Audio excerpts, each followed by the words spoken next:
ایک مرتبہ کا ذکر ہے کہ حضرت ابراہیم ادھم رحمتullah علیہ دریا کے کنارے پر بیٹھے اپنی گدڑی سی رہے تھے، چونکہ آپ ایک سلطنت کے بادشاہ تھے اور سب کچھ چھوڑ چھاڑ کر درویشانہ زندگی گزار رہے تھے۔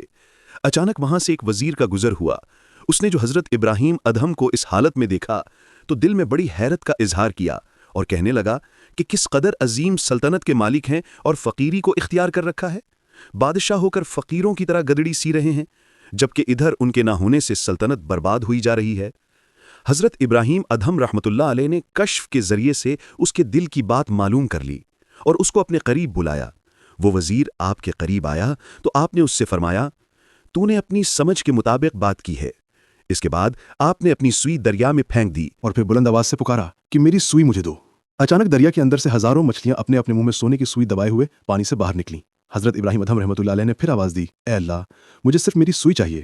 چنانچہ اس وقت ایک دوسری مچھلی برآمد ہوئی جس کے منہ میں حضرت ابراہیم ادھم کی سوئی تھی۔ آپ نے سوئی اس مچھلی سے لے لی۔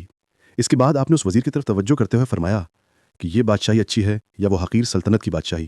پھر خود فرمایا، یقیناً یہ بادشاہی حقیقی بادشاہی ہے اور سب سے اچھی ہے۔ یہ سن کر اور دیکھ کر وزیر نے معذرت کی اور اپنی راہ پر چل دیا۔